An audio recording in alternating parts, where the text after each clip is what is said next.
Dhiren રાધેજા officially YouTube ચેનલને subscribe કરો અને થોડી પળો ખુશીઓથી ભરો. ટીડિંગ. બાપુજી મને 200 રૂપિયા આપો. ચમ શું કરવા છે? મારા ભાઈબંધ જીતું નહીં એના માટે કેક લાવવાની. અહીં સવારથી દારૂનો એક સોંટો નહીં મળ્યો, તને ખબર છે? પોટલી લાવવાના પૈસા નહીં, તમારે કેકો લાવી છે? એ મારા માટે લાવે છે કેક, તો મારે લાવવી પડે ને. તારે કેકો લાવી હોય ને તો જા જઈને ચોરી કર, ધાડ પાડ, અને વધે ને તો મારા માટે લેતો આવજે પોટલી પીવા. ચોરી કરતા નહીં આવડતું બાપુજી. તો આજથી શીખ અને એટલો મોટો ચોર બનીને બતાવ કે મને પણ થાય કે મારો દીકરો કેવો મોટો છે. જા આજથી ચોર કર દે, જા.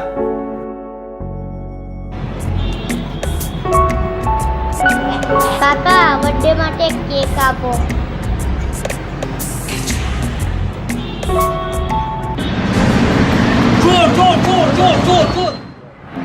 નમસ્તે માં. नमस्ते. हैप्पी बर्थडे बेटा. Thank you. બેસી જા. દીકરા જીતુ, આજ તારી બર્થડે છે તો તને શું જોઈએ છે? મારે કઈ પણ નથી જોઈતું, બસ ખાલી તારો પ્રેમ જોઈએ છે. અરે બેટા, અરે સની તું આવો બેસ. આવ દીકરા બેસ. અરે શું લાવ્યો છે તું બોક્સમાં? કેમ આજ તારો બર્થડે નથી? હા તો તારા માટે કેક લઈને આવ્યો છું. અરે વાહ સની, તને મારો બર્થડે યાદ હતો? હા. બેટા સની, જીતુ કહેતો હતો કે તું એક મહિનાથી સ્કૂલે નથી જતો. મારી જોડે ફી ભરવાના પૈસા નથી. તારા પપ્પા પાસે ફી ભરવાના પૈસા નથી તો તું આ કેક લાવ્યો ક્યાંથી? મને જવાબ આપ. તું આ ચોરી કરીને તો નથી લાવ્યો ને? સલા હરામી, આટલી નાની ઉંમરે ચોરી કરે છે? તારી કેક સાથે અહીંથી ઉપાડ અને આજ પછી મારા ઘરમાં પગ ના મૂકતો. માં, એની પાસે પૈસા નતા એટલા માટે તેને ચોરી કરી હશે. ચૂપ કર, એક થપ્પડ લગાવી દઈશ. જો આજ પછી આવા ચોરની ભાઈબંધી કરી છે ને તો તારા ટાટિયા ભાગી નાખીશ. ચલે ઉપાડ અહીંથી તારી કેક લઈને, અને આજ પછી મારા ઘરમાં પગ ના મૂકીશ. ચાલ ઉપાડ. અરે માં, એને માફ કરી દે ને. ચૂપ.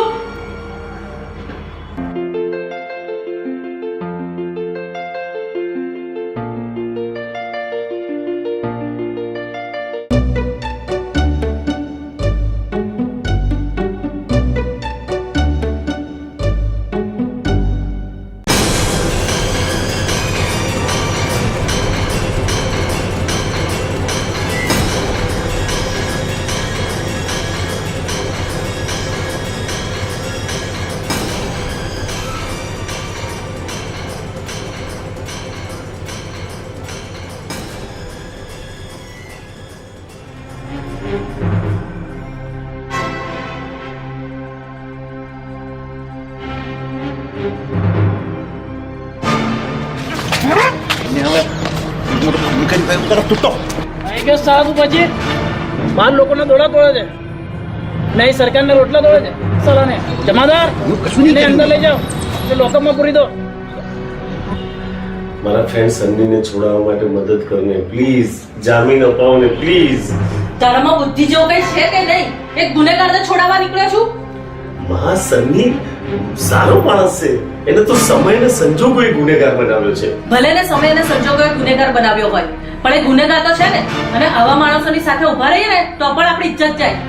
અરે માં, હું સન્નીને સુધારવા માંગુ છું, એક સારો માણસ બનાવવા માંગુ છું, સારું જીવન આપવા માંગુ છું. પ્લીઝ મમ્મી, છેલ્લી વાર મદદ કરને પ્લીઝ. ઠીક છે, તું કહે છે ને એટલે છેલ્લી વાર મદદ કરું છું. અને જો એ આફેડી પણ નહીં સુધરે ને તો તારે એની દોસ્તી છોડવી પડશે. પાક્કી પ્રોમિસ. ઓકે? હવે આવે છે ને પ્લીઝ. ચલો ચલો. તમારા પોલીસ સ્ટેશનમાં એક સની નામના છોકરાને તમે પકડીને લઈને આવ્યા છો. એને હું છોડાવવા આવી છું. આ રહ્યા જામીનના કાગળ. ઠીક છે જમાદાર, એટલે સની બહાર મોકલો. Yes sir. અરે ભાઈબંધ જીતુ, મને ખબર હતી કે તું મને છોડાવવા જરૂર આવીશ. છોડાવવા હવે આ બધા તું છોડ દો. આ છેલ્લી વખત છે, હવે કોઈ તને છોડાવવા નહીં આવે. છેલ્લી વખત હશે. સાહેબ સાહેબ સલામ સાહેબ, તમે મારા છોકરા સને પકડ્યો છે? બેટો એવો જ બાપ, અહીંયા તમે અહીંયા સુવિધા તું હું તો મારા છોકરાને છોડાવવા આવ્યો તું અમને ઓળખે છે? બહુ સારી રીતે ઓળખું છું. આ તારો બાપ છે. હે? એટલે જીતુ મારો ભાઈ છે, સકો ભાઈ. અરે અને તમે મારા માં છો? હા, હું તારી માં છું. પહેલા ઘરે ચાલો, પછી બધી વાત. ચાલો.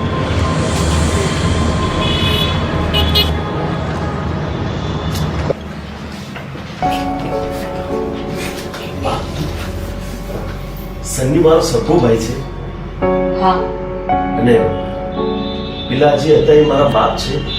હા બેટા, તો પછી સન્ની ને એને બધા આપણી જોડે કેમ નથી રહેતા? તારા બાપને મેં જ ઘરમાંથી ધક્કા મારીને કાઢી મૂક્યા હતા. એમને દારૂની લત હતી જે મને બિલકુલ પસંદ નહોતી. પણ માં તે સન્નીને શું કરવા કાઢી મૂક્યો? બેટા, હું સનીને મારી પાસે જ રાખવા માંગતી હતી અને મારી પાસે જ રાખ્યો હતો. પણ એક દિવસ તારો દારૂડિયો બાપ આવીને સનીને આંચકી ગયો અને પછી મેં બહુ તપાસ કરી પણ એ લોકો મળ્યા જ નહીં. ખબર નહીં, ગામ છોડીને એ લોકો નીકળી ગયા. અને એ પછી હું તને લઈને પણ ગામ છોડીને નીકળી ગઈ. પણ સરિતા, આજે તને તારો દીકરો પાછો મળી ગયો છે. હવે તું એને તારી પાસે જ રાખજે. તમને શરમ પણ ના આવી? તમે તો પોતાની જિંદગી દારૂમાં બરબાદ કરી અને જોડે જોડે મારા સનીની પણ જિંદગી બરબાદ કરી. હા સવિતા, મેં મારા છોકરાની જિંદગી બગાડી છે. મેં એને ગુનેગાર બનાવ્યો છે. પણ આજે હું મારી ભૂલ સુધારી લેવા માંગુ છું સરિતા. હું સનીને તારા હવાલે કરું છું. તું એને સારો માણસ બનાવજો. બાપુ ભૂલી જા તારા બદમાશ બાપને દીકરા. તું અહીંયા રહી જા અને તારી જિંદગી સુધારી લે. મારી જિંદગી તો હું ગમે તેમ કરીને પસાર કરી લઈશ.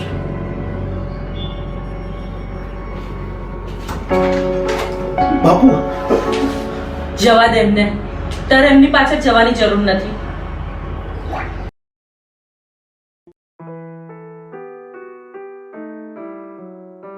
હેલો. હા હા આરતી, ક્યાં છે તું? અરે તારે અહીંયા હાઈવે પર અંકુટ હોટલ પર આવવું પડશે. અરે જીતુનો ગંભીર એક્સિડન્ટ થયો છે. મને લાગે છે કે એના બેવ પગ જતા રહ્યા છે. તું જલ્દી આવી જા તું. હા હા.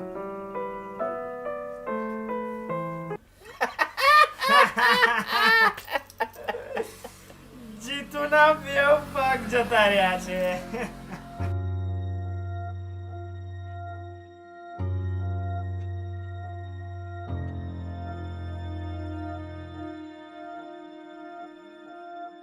આરતી,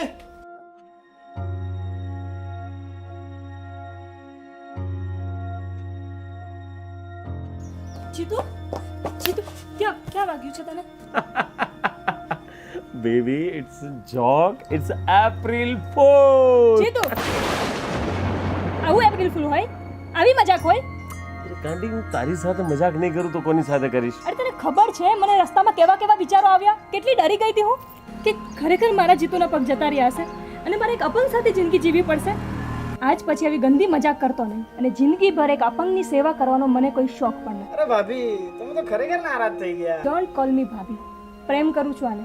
હજી લગ્ન નથી કર્યા. અરે તો કરી લે ને. જીતુ, સમજાવી દેજે તારા ફ્રેન્ડને કે આવી મજાક મને પસંદ નથી. અરે આરતી, તું તો ખરેખર ગુસ્સે થઈ ગઈ યાર.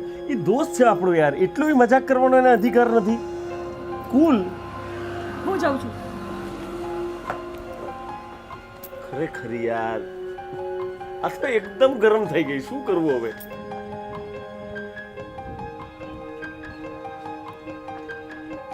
આરતી,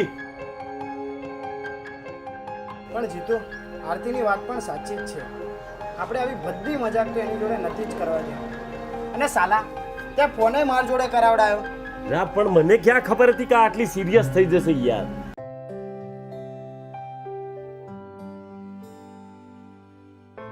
કેમ દીકરા આજે આટલી બધી ગુસ્સામાં દેખાય છે? પપ્પા, પેલો મારો કોલેજનો ફ્રેન્ડ છે ને જીતુ, હા. એણે મારી સાથે આજ કેટલી ગંદી મજાક કરી. શું કર્યું? એણે મને ફોન કરી શું કહ્યું કે મારો એક્સિડન્ટ થયો છે, તું જલ્દી આવ. અને હું કેટલી સ્પીડમાં ગાડી લઈને ત્યાં પહોંચી તો ત્યાં તો એ હસતો હતો. એટલે જ કહું છું દીકરા કે કોલેજની દોસ્તી કોલેજ સુધી જ રાખીએ અને ક્યારેય આટલી બધી સિરિયસલી લઈએ નહીં. અને આજકાલના છોકરાઓ તને ખબર છે આજકાલના છોકરાઓ એ લોકો તમારી લાગણીઓ સાથે રમત રમતા હોય છે. એમને તમારી લાગણીઓની કોઈ જ કિંમત નથી હોતી. સમજી? સાચી વાત છે. જો દીકરા, તું તો ઘણી સમજદાર છે એટલે તને વધારે કંઈ કહેવાની તો જરૂર નથી લાગતી. પણ તું જે કંઈ કરે તે સમજી વિચારીને કરજે કે જેથી ભવિષ્યમાં તારે પસ્તાવાનો ન વારો આવે.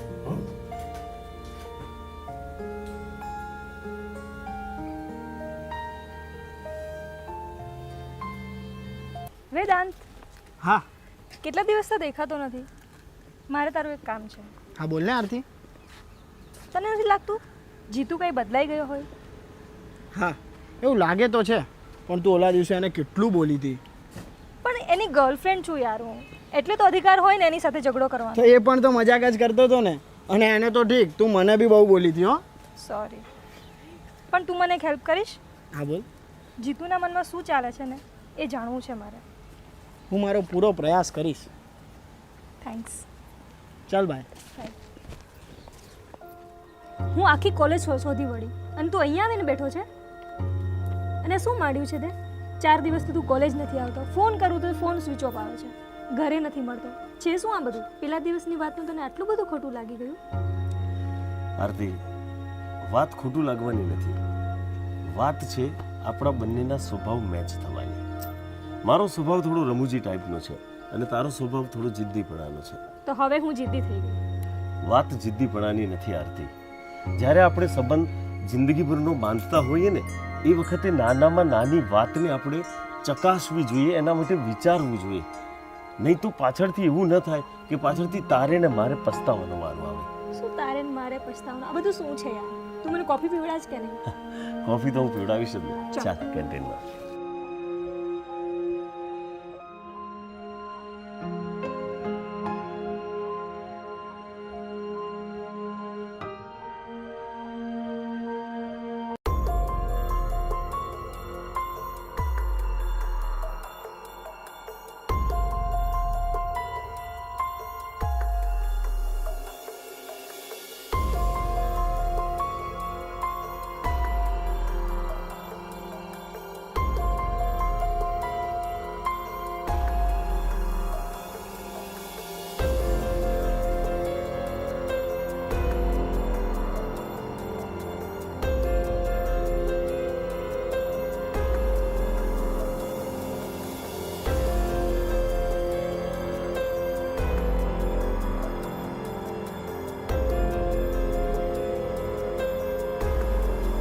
નાલાયક, લંપટ, બદમાશ, ફ્રોડ. શું થયું પપ્પા? અરે તારો પેલો કોલેજનો મિત્ર છે ને જીતુ, એ જીતુ મને આજે રસ્તામાં મળ્યો અત્યારે. એ એક છોકરીની સાથે હાથમાં હાથ મિલાવીને વાતો કરતો હતો અને મારી સાથે એણે એટલી ઉદ્ધતાઈથી વાતો કરી કે એણે નાના મોટાની મર્યાદાનો પણ ખ્યાલ ન રાખ્યો. શું વાત કરો છો પપ્પા? જીતુ અને કોઈ છોકરી સાથે? અરે તમારી સાથે એને આવી રીતે વાત કરી? હા, હું કહેતો હતો ને દીકરી કે આજકાલના છોકરાઓને તમારી લાગણીઓની કોઈ જ કિંમત નથી હોતી. એટલે જ કહું છું, હજી પણ પાછી વળી જા, એમાં જ તારી ભલાઈ છે. પાછી તો વળી જઈશ પપ્પા, પણ એ જીતુને પાઠ ભણાવીને જઈશ.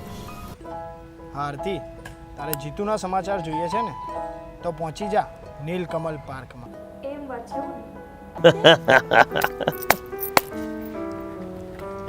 નાલાયક, બેશરમ. આ મારી ગર્લફ્રેન્ડ છે અને એની ઉપર હાથ ઉપાડવાનો તમને કોઈ અધિકાર નથી. ઓકે? ગર્લફ્રેન્ડ, ગઈકાલ સુધી તું મને પ્રેમ કરતો હતો અને મારાથી મન ભરાયેલું તો આની સાથે. યસ, આની સાથે. યુવાન હૈયું છે એ હિલોળા મારશે. આજે અહીંયા તો કાલે અહીંયા. સાચું ને ડાર્લિંગ? યસ. મારા પપ્પા સાચું કહેતા હતા કે આ માણસ વિશ્વાસ કરવાને લાયક નથી, પણ હું જ ગાંડી કે તને પ્રેમ કરતી રહી. માત્ર પ્રેમ કર્યો છે ને? લગ્ન તો નથી કર્યા ને? અને બીજી એક વાત, આજ પછી મારી પર્સનલ લાઈફમાં ઇન્ટરફિયર કરવાનો તમને કોઈ અધિકાર નથી. Okay, gate lost.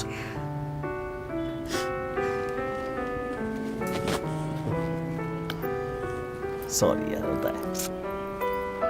હાજી તું ક્યાં છે તું? અરે ગજબ થઈ ગયો. આરતીએ એના હાથની નસ કાપી દીધી છે. એને આપઘાત કરવાનો પ્રયત્ન કર્યો છે. અરે એ કૃષ્ણ હોસ્પિટલમાં છે. તું ફટાફટ આવી જા યાર. હા હા આય. નીકળી જા કાળ મુખાતો અહીંયાથી નીકળી જા અત્યારે ને અત્યારે. મારી દીકરીની આ હાલત કરી તોય હજુ તો ધરાયો નથી કે એનો જીવ લેવા અહીંયા આવ્યો. ચાલ્યો. મારી ભૂલ છે, મને માફ કરો, પણ મારે 1 મિનિટ આરતી સાથે વાત કરવી છે. આરતી, આઈ એમ સોરી યાર. આ જીતુ જેવાનો તો જીવ છે ને કોળીઓના ભાવે વેચાય છે, પણ તારો જીવ એની કોઈ કિંમત નથી. આરતી, તું મને આટલો બધો પ્રેમ કરે છે, મને આજે ખબર પડી. તારું દિલ દુખાવો કરવાનો મારો કોઈ પણ ઈરાદો નહોતો. માફ કરી યાર. Good morning everybody. હેલો આરતી બેટા, કેમ છો આજે? આજે તો ઘણું સારું લાગે છે. કઈ તકલીફ તો નથી ને?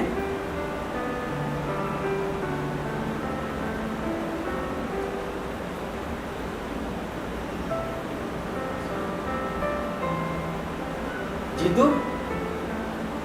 અરે મહેતા સાહેબ, ડોક્ટર સાહેબ તમે એને ઓળખો છો? અમને કેમ ના હોય? આજથી 6 વર્ષ પહેલા હું અમદાવાદ સિવિલ હોસ્પિટલમાં જુનિયર ડૉક્ટર તરીકે કામ કરતો હતો. ત્યારે એક્સિડન્ટનો પેશન્ટ બનીને આવેલો અને અમારા ખૂબ પ્રયત્નો કરવા છતાં પણ આમના 2 પગ બચાવી ના શક્યા. એટલે આમના બંને પગ કાપવા પડ્યા. અરે વોટ અ સરપ્રાઈઝ જીતુ. તારા બંને પગ ના હોવા છતાં પણ તું તારા બંને પગ ઉપર ઊભો છે. તારા બંને પગ નથી? હા, અને મને ખબર છે કે તને અપંગો પ્રત્યે નફરત છે. ના, એવું નથી.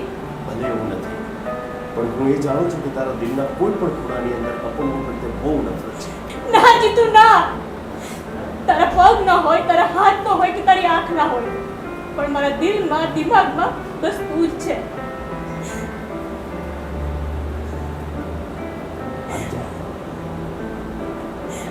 I'm sorry.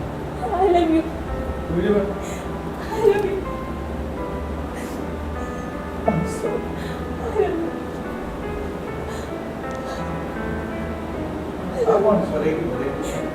પણ આ કોણ છે? એ હું અને હું જ છું. તારા દિલમાં નફરત પેદા કરવા માટે મેં અને જીતુએ જ આ પ્લાન કર્યો હતો. Jitu is my best friend. I love you, Jitu.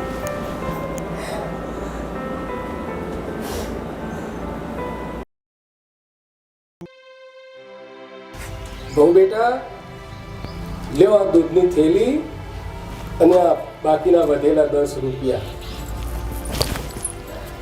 10 રૂપિયા? દૂધની થેલી તો 30 રૂપિયાની આવે. મેં તમને 50 રૂપિયા આપ્યા હતા, તો 20 આપવા જોઈએ ને? બહુ બેટા, રસ્તામાં એક ભિખારી છોકરો મળ્યો ને, બિચારો બહુ કગરતો હતો, એટલે 10 રૂપિયા મેં એને આપી દીધા. ઓહો, મોટા દાનેશ્વરી, અહીંયા તો કઈ સદાવર જ ખોલી રાખ્યું છે, તો લોકોને દાન કરતા ફરો છો. આવું ને આવું કરશો ને તો એક દિવસ આપણે બધા છે ને ભીખ માંગવાનો વારો આવશે. બહુ કગરતો હતો એટલે મેં આપી દીધા. ઓહો, તો પછી તો કાલે તમે આ બધી સંપત્તિ પણ એને આપી દેશો? શું છે નિકા, કેમ સવારમાં આમ બૂમાબૂમ કરે છે? આ તમારા બાપા આખા ગામમાં દાન આપતા ફરે છે. આવું ને આવું કરશે ને તો આપણે પણ ભીખ માંગવાનો વારો આવશે. મેં એમને દૂધ લેવા મોકલ્યા હતા અને 10 રૂપિયા ભિખારીને આપીને આવી ગયા. બોલો. અરે બાપુ, ક્યારે સુધરશો તમે? અરે ભાઈ, પણ એણે મને બહુ આજીજી કરીને મને દયા આવી ગઈ એટલે આપી દીધા. એટલે અમારી ઉપર તમને દયા નથી આવતી. એટલે આ મોંઘવારીમાં એક તો માંડ ઘર ચલાવું છું અને તમે આમ ફાલતુ લોકોને દાન કરીને આવો છો. મારી ભૂલ થઈ ગઈ. હવે હું કોઈને આવી રીતે પૈસા નહીં આપું. હા, ભૂલ થઈ ગઈ. ક્યાં ઉપડ્યા? ઘરમાં? હજી મારે ઘણું બધું કામ બાકી છે. અંદર જઈને શું કરશો તમે? ટીવી જોવા બેસી જશો. અને હા, સાંભળી લો બાપુજી, ટીવી પણ મફતમાં તો જોવાતું નથી. લાઇટ બિલ આવે છે, લાઇટ બિલ. કોણ ભરશે? અરે બાપુ બહાર બેસો ને યાર. અંદર બેસું ને બહાર બેસું? આ ઝાડની નીચે નહીં ખાતો ના ખેલ્યો. બેસો આરામથી.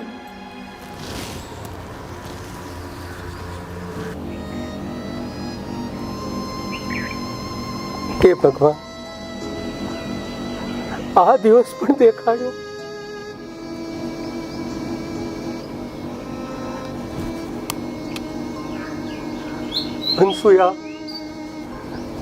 અનસુયા, સારું થયું કે તારી આંખો મારા પહેલા મીચાઈ ગઈ.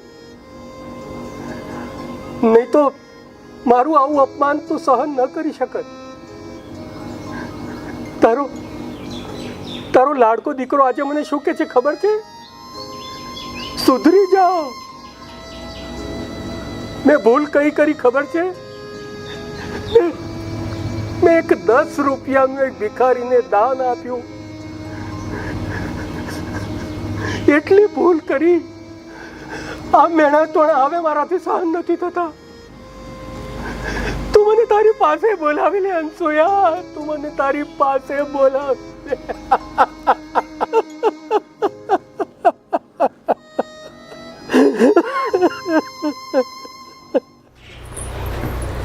મોબાઈલ બાજુ પર મૂકો અને મને એમ કહો કે બાપાનું શું વિચાર્યું છે?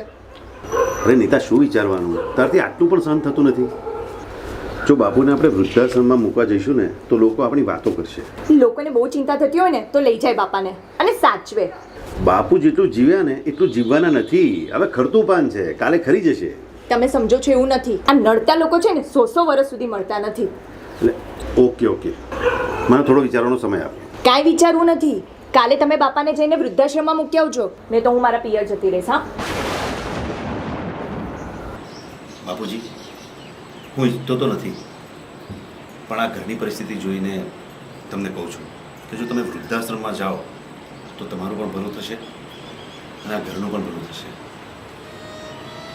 દીકરા, મારા વૃદ્ધાશ્રમમાં રહેવા જવાથી જો તમારા જીવનમાં સુખ અને શાંતિ આવતા હોય ને તો હું વૃદ્ધાશ્રમમાં રહેવા જવા તૈયાર છું.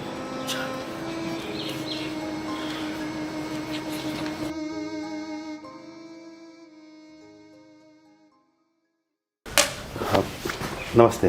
હા, બેસો. હા, આ મારા બાપુજી છે. એ પોતાનું કામ જાતે કરી શકે છે અને મારે એમને અહીંયા વૃદ્ધાશ્રમમાં મૂકવાના છે.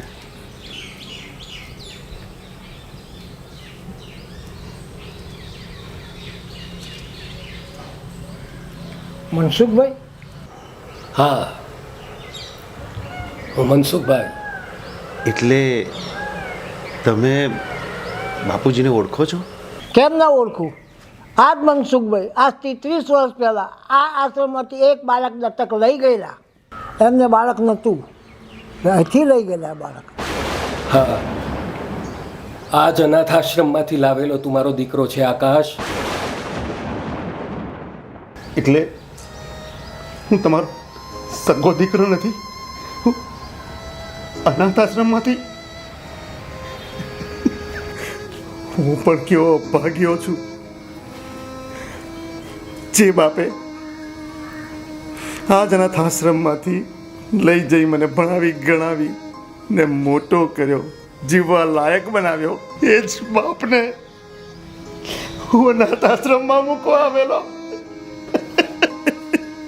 હે ભગવાન, હું શું કરવા જઈ રહ્યો હતો? મને માફ કરી દો બાપુ, મને માફ કરી દો. ભૂલ થઈ ગઈ મારી, ભૂલ થઈ ગઈ મારી. દીકરા, આ તો સંસાર છે, આમ આવું બધું તો ચાલ્યા કરે. તારે મન ઉપર લેવાનું નહીં. હા, એ તમારી મહાનતા છે બાપુ. તમે માફ કરશો તો ઉપરવાળો માફ નહીં કરે મને.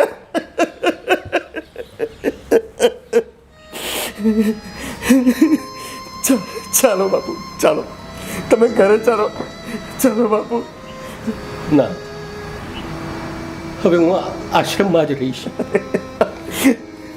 મને માફ કરો, મને પ્રાયશ્ચિત કરવાનો એક મોકો આપો બાપુ. પ્લીઝ પ્લીઝ તમને હું અહીંયા નહીં રહેવા દઉં. ઘરે ચાલો. સોરી. ચાલો ઘરે ચાલો.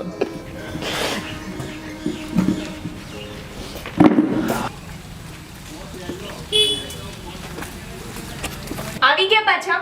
કોઈ વૃદ્ધાશ્રમે અમને સંઘર્યા જ નહીં? ખબરદાર જો મારા બાપ વિશે એક પણ શબ્દ બોલી છે તો તું જાણે છે આ કોણ છે? આ માણસના તો પગ ધોઈને પીએ તો પણ ઓછું છે. અરે હું એનો સગો દીકરો નથી. અને આ વાત આટલા વર્ષો સુધી આ માણસે એના હૃદયમાં છુપાવીને રાખી. આ તો હું વૃદ્ધાશ્રમમાં ગયો હતો ત્યાંથી મને ખબર પડી. આ જમાનામાં જે બાળકો કરે છે ખરેખર ખોટું છે. આ બધું સમય સમજાવી દે છે. હવે તું જ કે હું શું કરું? બાપુજી, મને માફ કરી દો. મેં અજાણતામાં તમારું બહુ મન દુઃખ કર્યું છે. મને માફ કરી દો.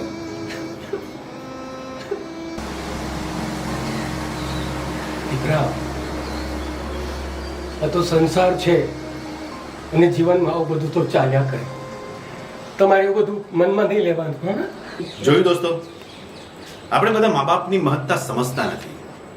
મા બાપની મહત્તા શું હોય એ મારા જેવા અભાગ્યાને પૂછો.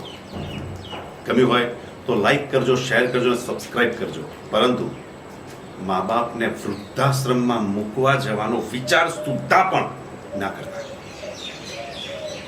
નમસ્કાર.